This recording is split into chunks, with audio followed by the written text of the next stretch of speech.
Good morning, everybody. Hope everybody is good. Good morning, Denise. Hope you're well.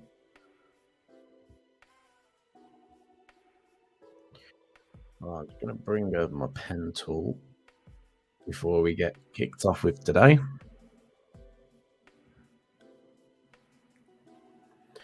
Some interesting developments in the last hour. We've had a bit of a burst in some dollar strength. Interestingly enough, unemployment claims came out at 130. We actually saw that a lot lower than was expected to come out. So it dropped anyway from 237 down to 228,000. The expectations were that it was to come in a little bit higher at 239K. So the fact that that's dropped, obviously a positive in terms of the economy. But is that a positive towards the inflationary pressures? Probably not. So dollar's had a little bit of a run up in the past hour or so. You can see large, strong, bullish candlestick for the past couple of hours there. So it'd be interesting to see if that can follow through now. I'm looking at the dollar index. We are coming into now the 101 prior sort of yearly lows, which were these lows here that had been price had been stuck at for the past year. We're now testing the other side of that. So are we going to see some kind of rejection in and around this point? And is this where the dollar selling is going to come into effect again? Or are we going to see price maybe head up towards that 102 handle? Good afternoon, Vincent. I'm very well, thank you. How are you?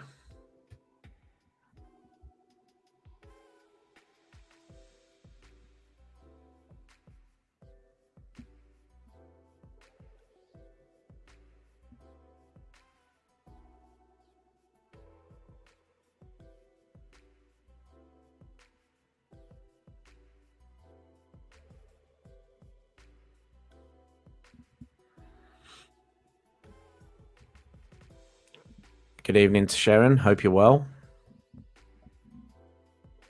Hi, Suba. Welcome to the stream.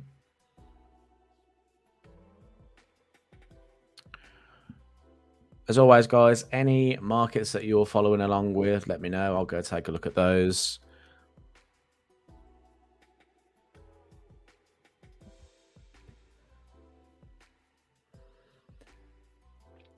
I was hoping my Australian dollar prediction would play out, but it's not quite playing out as I expected. Especially the past couple of hours. Obviously, that dollar strength has put a bit of a dampener on the Aussie US dollar. Australian dollar in general, okay. If you have a look at it against the euro, for instance, it's a bit stronger. We're having a look at it against the US dollar, though, and employment data overnight was pretty good. So the employment data out of Australia, so just to kind of give you a little bit of a data read, it was previously 76.5. It's now down to 32.6K. So yeah, significant drop there. Although the unemployment rate had dropped from or stayed the same, sorry, at 3.5%. It was meant to increase to 3.6%, but it didn't. So that's a bit of a positive.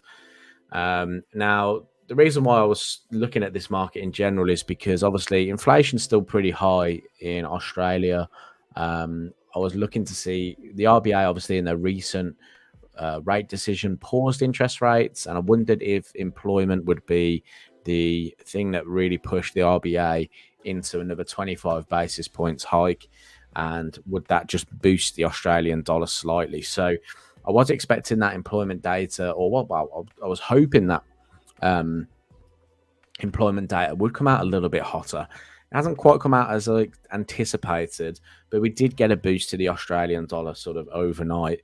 And if we just take a look at it on the overnight sort of market, we had a nice jump up with price coming from sort of the 67.50s up into the 68.30s. Now, obviously, price has kind of reversed that over the period of today through the European session and the US session. Obviously, dollar getting stronger in that US session as well, as push price back down towards this area at the 67. So I'm just seeing how the market kind of feels about this area now. We're back at the 50 moving average on the 4-hour time frame. Hourly is coming into a little bit of area of demand where it was previously. So I'm just seeing if are these buyers that bought back in this area, are they still here? Are they strong enough to push prices back up to the upside? So I'm just keeping a weathered eye on that one for now. I was quite happy to see price above these daily highs earlier, but obviously that doesn't mean that price is going to continue down. I want to see a close above that high. If it closed above that high, then going into sort of Friday and maybe into next week, I would expect maybe a climb up towards that 6,900 level. So that is something that I'm looking at potentially still to come. Right, who else we got in? So high code it. Hope you're well to sharing. I'm sure Aussie US dollar and long dollar yen right now. Cool. That's probably working out very, very well right now, especially dollar yen would be steaming. I do quite like the yen weakness again. I must admit, I'm very into that yen weakness again. I think we talked about CAD yen the other day, didn't I? In a video. And yeah, CAD yen, I'm definitely interested in, especially if we can get that strong weekly close. Yeah, but CAD yen very bullish at the moment. And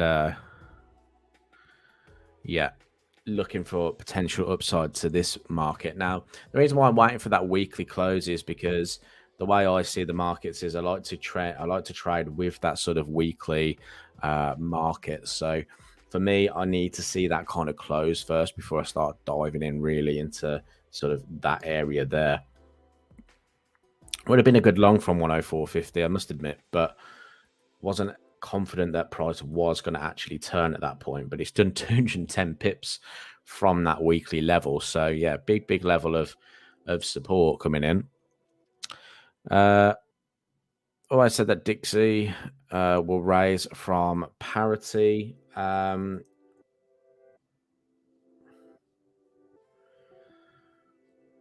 Well, the Dixie is interesting at the moment, right? Dollar is obviously evidently weak in terms of, if we look at it from sort of natural trend, it is kind of making these sort of lower lows, isn't it? What would be interesting to see is how price reacts now. You know, we broke through these 101 areas, which has been a real strong area of support for the US dollar. Does the market now take the other side of it, right? Do we start to see now the fact that we were on the short side of things? Are we going to see a rejection in here? And are we going to start trading down to the sort of $99 handle? That's the sort of next thing we need to kind of keep our eyes on now on this sort of US dollar. Now, the only way I'd be kind of interested in that, again, if we look at our lower time frames, do we get any kind of changes in the sort of trend here? At the moment, there's nothing to do. Dollar evidently bullish after that unemployment claim information. Market's loving that. Dollar's bullish. We can't really do anything apart from follow that until the sort of price action change is there, okay? Because it could easily break through the 101s, because a lot of traders might be anticipating the 101 as an area to get short from. So we may see price head higher. 102s are prior lows. That was a really misplaced circle there. But 102s are prior lows in here. So is that more likely an area for price to start turning around than the 101s? Okay, just something to start, you know, picking your brain about and having a little think about is what could potentially happen there. Obviously, unemployment claims coming in a lot lower than previous. Well, not a lot lower, but lower than previous is a good sign, isn't it, for the US economy? Essentially, it means that it goes against what the Fed want to see, and the Fed want to see unemployment rising, don't they? So if they don't see unemployment rise, they've still got a problem with the labor market. They've got a problem with wages. That's going to keep inflation sticky, supposedly. Although we did see, you know, the fact that the inflation rates came in. It was core CPI, wasn't it? Came in a lot lower previously, which actually shocked me slightly. So whether that was a bit of a false read? I don't know. But we'll see. We'll see what happens.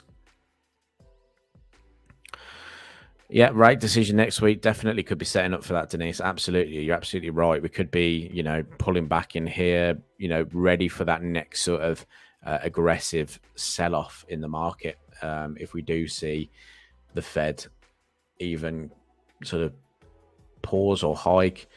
The probability is on a pause at the moment. If we have a little look at the Fed Watch tool. Sorry, guys. I always look up here because I've got my other screens up here. Let's go to Fed Watch tool. Let's have a little look at the Fed Watch tool. What's the Fed Watch tool telling us at the moment?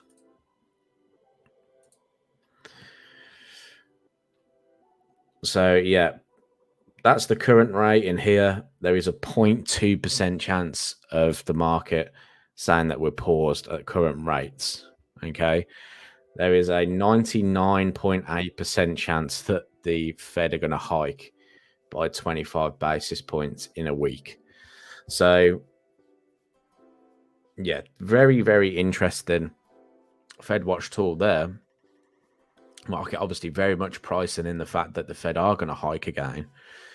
So if you want to see this for yourself as well, I will drop this into the chat box. So if you're on Facebook and YouTube, you'll be able to get the CME Fed Watch tool link. So you can have a little look at that yourself. We also get other things in here as well. You can have a look at sort of dot plots as well. You'll be familiar with the dot plot of where they predict rates to be in the future. And you can see the amount of sort of market participants. So,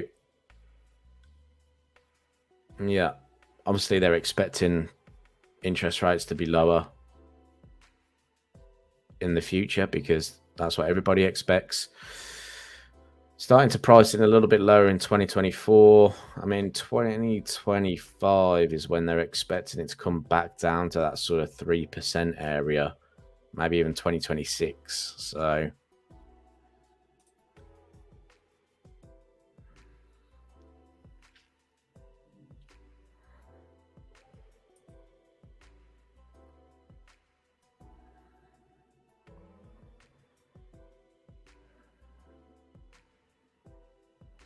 yeah, current cool little tool thing that you can get on the CME. CME website has loads of stuff, by the way. If you're not familiar with the CME website in terms of like insights and things like that, then I would recommend getting to know what's going on in the CME, to be honest. It's a very, very good website, full of very, very good information, very good amount of data as well. So let's crack on with some charts. Then obviously I was very interested in gold this week, and we did take some gold longs in and around this area. Still holding one of my positions. Took a position out when price spiked a couple of days ago. We've gone a bit sideways, and now price is trying to hold at this low that formed. We had a bit of a spike low there around about the 1969 area. Let me just move myself into the bottom corner there. Around about this 1969 area, we're starting to hold a little bit. So it'd be interesting to see how that does. Obviously dollar's gaining some strength recently, so that could be going against the price of gold here, with potential for us to come back down into this zone here. I've marked out the sort of highs around about the 1962 area. So price could end up being back down towards this consolidation area. Again, from if I was to look at volume point of view, I can't show you that yet, but if we were to look at it, nice big volume area through here, nice point of control around about the 1957 point. So, if price was to come into there, we could see those buyers step in again. I'm going to watch this kind of ledge area in here. So there'll be a bit of like a two ledge going on. There'll be some kind of volume in there. It'd go down like this and then volume again. So at the moment, we're at this sort of edge of the ledge, very similar to what happened here.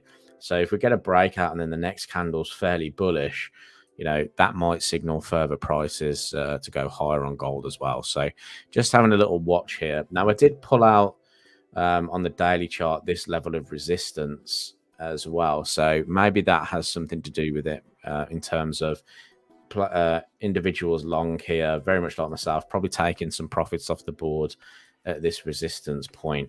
But from a weekly perspective, I know we're coming to the end of the week, so I do like to just kind of highlight the weekly chart. We are technically bullish. If we were to get a bullish day on Friday and we had a strong weekly bullish close, I'd say that the likelihood of upside on gold would be quite strong. So yeah, really like the idea of gold continuing to press higher. But we just need to see the US dollar try and take a little bit of a hit to the downside. Whether that will happen now, like I said, it'll be interesting to see if it does. 102s are prior lows, so that's what I'd usually kind of look for in an opportunity. Now, obviously, if the dollar continues to pull back, then it's going to affect other currencies. We've got euro dollar in here. I was interested in the 1.12 level.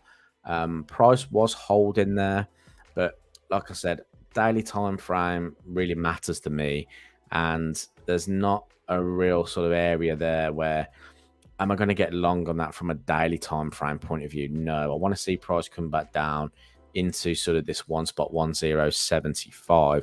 Euro was fairly strong at the time. The only way I would have been sort of long in at this point is if we did get some kind of break in the trend. From a technical point of view anyway, trend line breaks, did get a slight trend line break, but it wasn't enough to see momentum continue higher. We're trading down through that area now, so nothing really for us to consider here. There may be a little bit of a bump around this point where price is kind of in and around now. There might be some kind of sort of pullback there, maybe a pullback up a little bit higher. But yeah, I think, to be honest, the area of interest is back down at the 1.1075. I think that's the point of where we're going to have a little look at this potential market. Looking at cable then, Denise is having a little look at cable long. So let's go and have a look at cable long. Okay, I can see what you're looking at here. Cable now back in at those prior highs. Momentum on cable has been a bit strong, hasn't it? The downside momentum has shocked me slightly. I mean, there hasn't really been many cable drivers this week apart from CPI. We have got some retail sales out tomorrow morning at 7 a.m. But high impact data for the pound has been very, very light. We had CPI year on year come down from 8.7%, 7.9%, which if you see any kind of UK media, they went absolutely ape about. They absolutely ate the CPI drop. I mean, it was all over the news. Everyone was almost like celebrating because it had come down so much. It was really, really weird. So yeah, if you type in UK inflation, it will be all over some news outlets, especially in the UK, just because it slid so much. Now, obviously, inflation is still way too high in the UK, still 7.9%. Oh God, I've just had an internet warning, so I apologize if it kicks out. But yeah, at the moment we'll carry on. Hopefully it pings back in. But yeah, pull back into this area here. The only thing I am worried about is that sort of downside pressure on the pound at the moment. But that's when it's a good time to really start looking into something. Now, the weekly doesn't really fill me with much joy. 1.3 bearish weekly inside candlestick. That's the only thing kind of putting me off along. Doesn't mean just because the weekly is bearish doesn't mean the next week isn't going to be a bullish week. That's not what I'm saying, but I'd just be very wary. I think I'd need to see some kind of catalyst, maybe even a head and shoulders here would be enough for me to consider, buyers stepping back in. We are approaching a sort of major demand zone, back in here. This is where I went long originally, down through there. So yeah, it'd be interesting to see what happens at this point. Again, I think I'd just be watching this though, to be honest. I don't think I'd get aggressively long in there. I think I'd be very much waiting to see what happens at that point. Especially because we're on Thursday now, won't really want to get aggressive into Friday session, especially because there's no catalysts really either. Can you see UK inflation down in the stores? That's a good question. I would say not yet. No, I would say everything's still very, very pricey at the moment. Obviously, mortgage rates have still increased as well. Obviously, due to the interest rates, maybe that was a bit of a welcomed relief in the market, considering, if inflation's falling, are the Bank of England going to consider hiking rates further? I suppose that would be a little bit of a welcome from the likes of the banks. If we go and take a look at the FTSE, for instance, FTSE rallying pretty much from this sort of area here. Now, we kind of talked about that as an area of maybe a bit of resistance for price and a bit of a sticking point for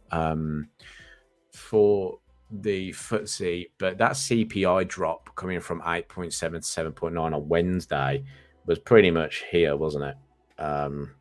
This day here, and the FTSE went up by 2.3%, right? So yeah, very interesting move there. We're back at now at another key area. Now, Bank of England members still talking about that the rates are still, inflation rates are still too high. So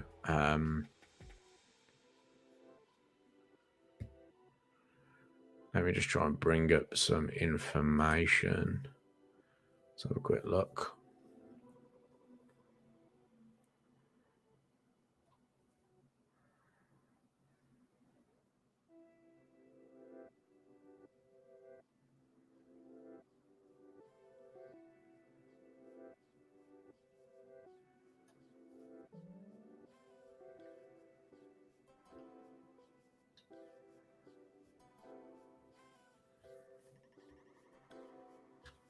Just trying to see if there's anything about the Bank of England comments. I was led down a garden path with that headline.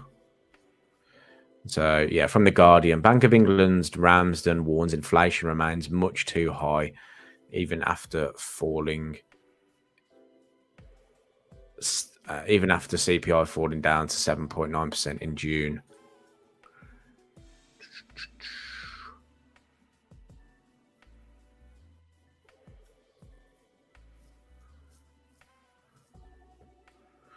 So yeah, it'd be interesting to see where we're at. There are hopes that rates will be below 6% soon. So yeah, it'd be interesting to see what happens there.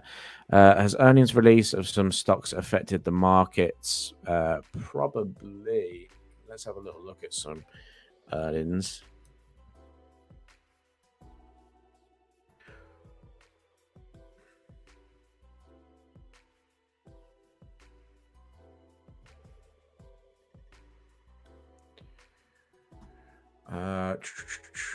We've got some weak US earnings, apparently.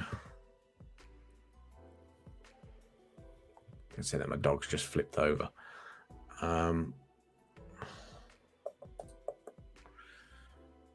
Let's see what we've got going on with earnings. I haven't actually looked too much into the earnings. There's been so much going on elsewhere. Let's have a look at the S&P 500. It's sunk a little bit, hasn't it? Past sort of day or two. Started to see a little bit of decline there. We are coming up into this massive area of resistance, though. Headline is European markets mixed as tech stocks sink 2.5% on weak US earnings. So What US earnings have we had? So the NASDAQ moved lower. Netflix came in lower. Company missed their second quarter earnings expectations. Tesla slowed down in vehicle production.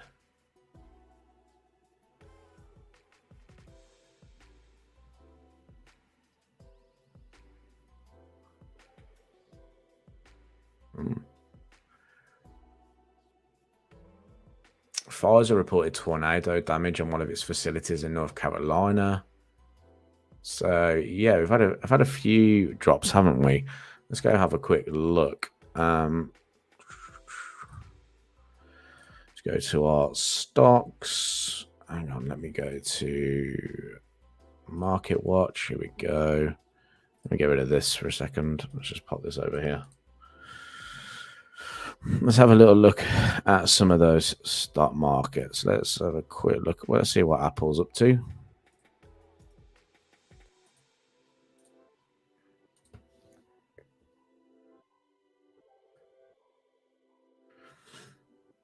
Apple's still fairly strong on the week.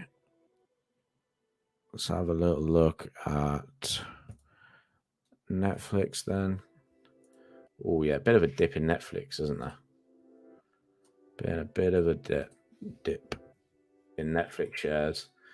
Gone from 476 down to 434. So bit of a jump today on those Netflix movers. Let me go back up there. Yeah, so down 9% on the day at the moment. The daily change is 9%. So Netflix having a bit of a bad time. Amazon down 2.4% as well. So yeah, tech stocks are not having a great time at the moment. You've got the Meta platform down 2.4 as well. Microsoft down. Nvidia down. And Nvidia's been a pretty good market this year, hasn't it? Nvidia's had a really good run of late. Just kind of helped spur that sort of move.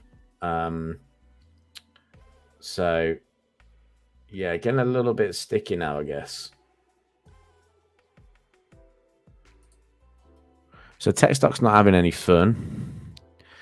Let's see if there's any stocks that are really kind of jumping out at us for the long side. As well, guys, I don't know if you know, but on Blueberry, you can trade all of these stocks, CFDs as well. So if you were looking for specific stocks, you got a whole load to go through. Disney, Discover down 16%. Absolutely loads to go through. I'll leave that up to you guys. I haven't followed along too much with the earnings season coming out, the quarterly earnings at the moment. So we will see.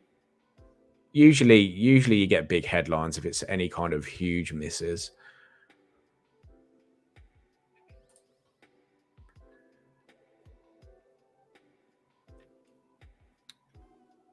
So yeah, right.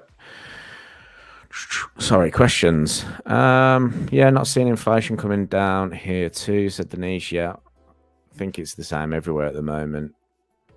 UK inflation is way higher than the US. Absolutely. Yeah, it is a bit crippling at the moment. Pound Oz. Vince wants to take a look at Pound Aussie. And then we've got IFRAN. I'm seeing a similar thing on the S&P 500. It may also fall a little today, just like the EU. Yeah, I mean, obviously the effects of the earnings season is going to have an impact on the S&P 500. I would say the drops there aren't majorly significant. You know, if we'd seen like a 6-7% move maybe on some of those stocks, it would have had a bit more of a detrimental effect. A 2% drop is okay. I wouldn't say it's anything to shout home about. I'd be following more the sort of bigger impact on the markets, to be honest. US unemployment claims, obviously, we could talk about what that means for the economy. It means that there's more technical employment in the market. Less people are claiming that unemployment benefits. So, you know, there is essentially more money in the economy due to more employment. So there's the only problem is it obviously is a lagging indicator as well. So we do have to kind of take that into consideration. But I'm pretty sure 237 is quite low considering the previous months. So this year it is one of the lowest. No, hang on. That's a lie. March 23rd was pretty low. March's data is really low, actually. Early sort of the year is really low. 228 isn't too low, but lower than what we've had most recently. So it's not particularly what the Fed want to see. What have we got out tomorrow? We did get some existing home sales data out. We've got CPI in Japan tomorrow. That could be interesting. National core CPI. Retail sales out of UK. Retail sales out of CAD. So, yeah, I think, you know, I'm interested in the S&P here. It'd be interesting to see if it does climb all the way back up to all-time highs, though, doesn't it? Everyone would be claiming that that was the bottom then, which is something we actually pointed out a while ago, although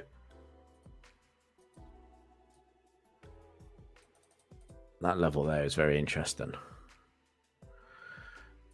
But yeah, I haven't really tried the stock market for a while. Let's go take a look at Pound Oz.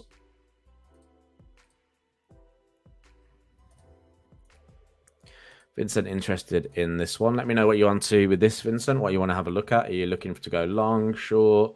You just want to take a look at it? I actually quite like this. I mean, you can probably see a pattern straight away. Now, if we look left, let's take this off. Put a line in there. And I'm just going to zoom in of where price is now. You can probably pick out a real easy pattern, which is the head and shoulders pattern, right? So you can see that we've got the left shoulder, the head, and the right shoulder in there, all coming in at that left shoulder resistance, which is quite nice. Quite like to see when a head and shoulders pattern does that. Breakout of the area here. I'm actually watching this one for a short. I am actually watching this one personally. Weekly chart rejecting previous highs. You know, is there some scope for a move down into this area here where we had that little bit of a boost? I do quite like the idea of price coming back to that point. So this is what I have kind of mapped out on my other charts. Bit of like a bullish channel, a bit of a tight squeeze. This level here I actually have mapped out as, let me get rid of this for a second. Let me just zoom out. I have it as the 1.9050 handle. Probably could make that into 91, but I've got it on my, no, I don't like, this is what I've got it on as my charts. Other charts like that, 91.50. 91.50.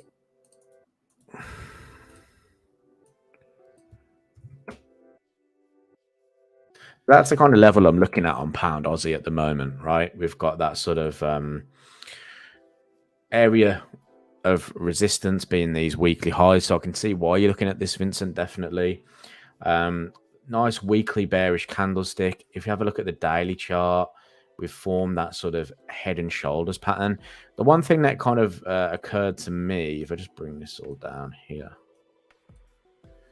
I was looking at the daily ATR on this market, and it's around about 170 pips. And if we look at today, we've already done 264 pips. So I was looking at this thinking, well, the market's probably not going to go any lower today. This was a little bit earlier, though. It has popped lower a little bit more. But there's a good way of kind of, I don't know if you use your ATR in this way, but if a market has already moved its kind of full ATR within a day, I tend to kind of leave it alone. So this is why I haven't really gone into this market in today. I'm not going to look for an opportunity today because price has already like moved the average ATR. I kind of find that when price does that, there's no more room for it to kind of go in a way, or it's overextended, we could obviously say. But yeah, we've broken through that neckline. If we were to look at it from a 4-hour perspective, you know, we've got the 20 and the 50 cross now. Price finding a little bit of support down here at that daily sort of trend line resistance, as well as if we look left, you've kind of got support down in this area here, which is about the 188.75 handle. So yeah, nice quarter number to work with here. So that 188.75 obviously acting as some kind of support at the moment because you've got multiple confluences there. You've got demand obviously coming through that point there. You've got trend line support, horizontal support. So we're obviously going to get a little bit of a bounce over the ATR range as well, being that sort of 170 sort of pips. So yeah, if price does pull back though, it could be looking for that sort of neckline retest before a continuation, right? You've got these lows in here as your neckline. So, you know, maybe around that point there. So I have actually got an alert set at the 1.0950, which is what I was typing out before. It's because my brain was like, you've got an alert there. So yeah, I've got one on my other charts at that point in here, like that. Okay, so an alert there is fine. I'm not looking to get in on anything just yet. Obviously, I like to let the market kind of get its way to the point, and then I like to sort of reassess everything. But if price gets into that zone, you know, that zone there, it could be an area that sellers want to get involved again. And if sellers do get involved, price could potentially trade lower. It could trade through that level. It could even go further if we were to get the right sort of fundamental settings for the market. What we don't want this is to be the point of key support. Obviously, we've got a major trend line running through. We don't want this to be the point where price, well, I would say we don't. We just don't. If we are looking necessarily to get short, you don't really want to be that guy that tries to get short there with the potential for it to break higher. Obviously, if we look at things with regards to what the inflation rates are, so UK's is still 7.9%. Australia is 7%, I believe. RBA are holding rates at 4.1%. And I'm trying to use my knowledge in my head, but the UK, I was going to say the UK are at 5%, but I actually have forgotten. What are the UK at? I should know this because it's just affected me. But when your mind goes blank, your mind goes blank. Oh, 5%. Yes. I got it right. I got it right. I nailed it. So, you know, I like to look at the obvious thing as well. What about the carry trade? You know, what about the carry trade? Differentials between interest rates. You know, from a long-term market point of view as well, it would make more sense to be a buyer of pound Aussie, right? Because you got that carry trade movement as well.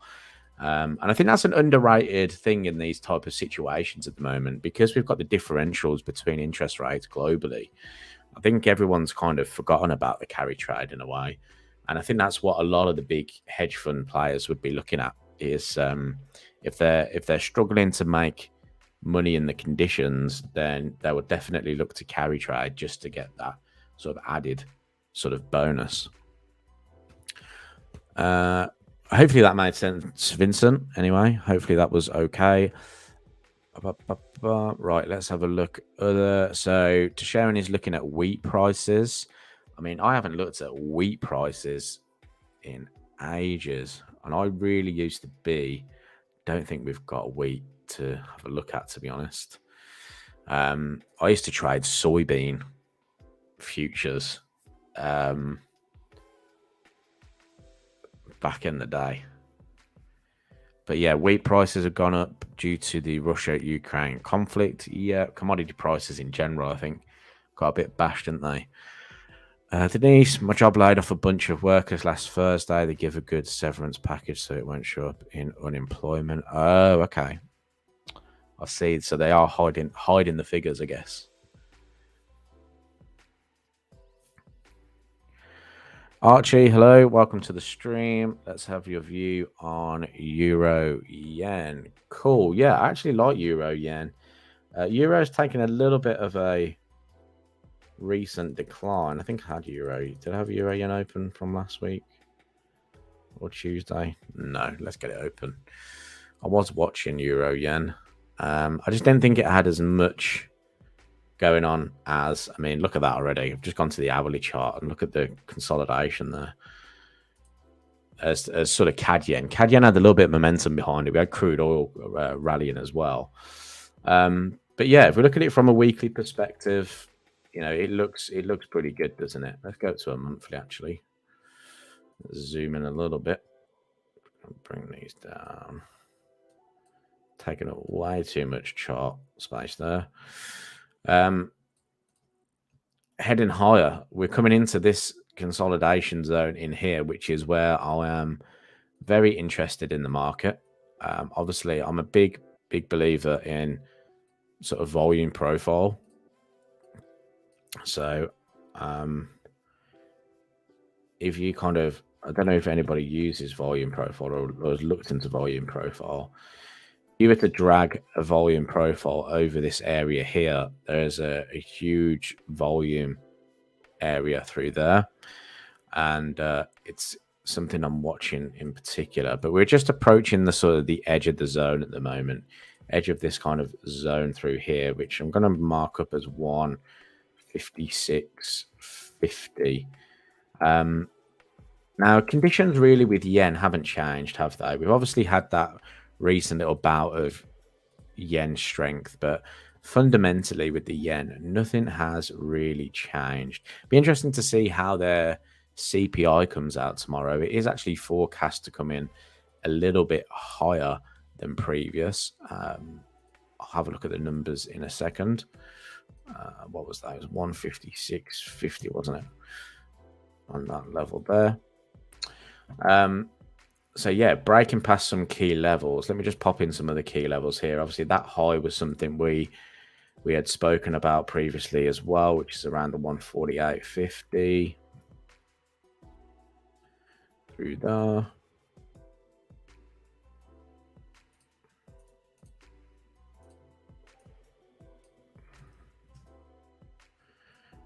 Like so. So from a weekly perspective, very, very bullish. You know, we're coming into this 156.50 area, finding a little bit of resistance. A break above this should see us move a lot higher. Now, there is another sort of level running through here. We'll just go to the daily time frame. What I'm going to do, let me zoom in, sorry. I'm just going to scroll back on the chart till we get back to that point. No worry, Bongo. Welcome to the stream. That's not the right one. Let's go. Vincent, looking for a short after seeing the head and shoulders pattern with the break of the neckline. It has broken below last week's volume profile, so I'm waiting for a retest. Nice, Vincent. I like that plan. I like that a lot. Denise, very good question. Can you get volume profile on TradingView? Yes, you can. I haven't used it on TradingView in a while, so I would have to double check on whether they've made any adjustments. I don't know. Vincent, do you still use it on TradingView? Let me know. I think Vincent uses volume profile on TradingView. Let me know if there's been any updates to that or any changes. Maybe I'll log in again soon. I did give a bit of an update on Tuesday. I have asked about TradingView and sort of Ｒ유ველ리테토𝖾유teِ are we going to start working with TradingView? And there is plans to do that in the future. I can't give you a timeline on that yet, but it's definitely something that has been spoken about. And you know, we're listening to everybody as well. Everyone, like our clients, like you guys, and you know, we know the demand is there for TradingView. So we are listening to that. We've just got to sort a few things out in the background, and hopefully we can launch that to you soon. But yeah, unfortunately, I can't give you a timeline on that just yet. I use a different type of charting set. I still use this platform to execute positions, but I use a different type of chart set as well, just to look at my volume profiles, market profile, things like that. But yeah, you can see this 162 level through here. The 162 and around that point is where I'm really interested in euro yen. You can see that within this kind of area here, it's kind of an area that has been sort of, price has been kind of magnetized to, is a probably a way of saying it. You can see that we have a lot of, let me just put it on a line chart actually. You can see there's lots of sort of touches in and around 162, sort of 160, 150. So that zone there in particular within this sort of consolidation is what I'm very interested in on euro yen. So I would put an alert on at that point. It's just a very good point to keep an eye on, in my opinion. Looking at price today, it's a little bit mixed. I think, you know, we had some euro strength coming into the market, didn't really follow through. You know, we had this kind of burst higher here. We were making new highs. I was very much looking to see if price will come all the way back into sort of this high at the 150, 158 handle, and it just didn't follow through. At the moment, we've been consolidating for like the past, you know, day. So yeah, need a bit of euro catalyst. Again, if we look at sort of the news, we've been a very light euro this week. We did get President Lagarde speaking, but we do have next week, we have a lot of euro data. So maybe the euro market's just calming itself before we get into any kind of big euro moves. You know, we've got the interest rate decision next week. We've got manufacturing PMI, services PMI. What else do we have out of euro next week? Obviously the ECB press conference. We've then got CPI out of Germany. So a lot of data coming out of Europe next week. So maybe it's going to be that catalyst that drives the markets higher. From a technical perspective, we could be saying, yeah, you know, the weekly is technically bullish. We're making higher highs and higher lows. You know, we are consolidating there.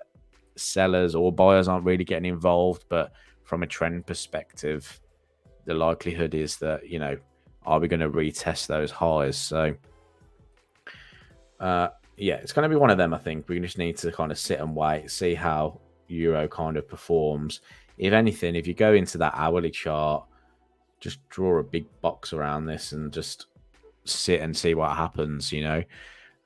Nice drive into the consolidation. So there is a potential appeal for price to move lower. If it does move lower, we've got big demand coming down at this 155. So if it was to break lower, I'd imagine 155 would be its area of kind of port of call, really, at that point. So, guys, what's the time? Oh, we've rocked about 50 minutes. 50 minutes is good. Dollar still rallying. Euro still pushing lower. Dollar yen still moving to the upside. I know Sharon was on about being long this market. 137.50. Did find out that that was support in the end. Yeah. Price really rallying here. 140 spot 50. You know, really pushing to the upside. So we will have to see how this one continues to play out. Aussie US dollar pushing a little bit lower again. Not really what I want to see from Aussie US dollar perspective, but if we do trade through these lows, that's the next level, isn't it? It's just a bit messy now in that 4-hour time frame, just a little bit messy. But we came up into that high there, just rejected. So important. Highs and lows in the markets are just so important. Definitely something that if you're struggling with any kind of trading at the moment, look at where those turning points have been in the market, even if it's on a 4-hour time frame. Turning points in the market, like they're are really, really super important. So we'll see what happens. Price coming back down to this point again. Does it reject? Does it trade through? If it does trade through, where's the next level of support? It's back down through here. So we shall see on Aussie US dollar. Gold probably pulling back as well. And, you know, I do like the idea of gold. But we'll wait and see. So I'm going to leave it there, guys.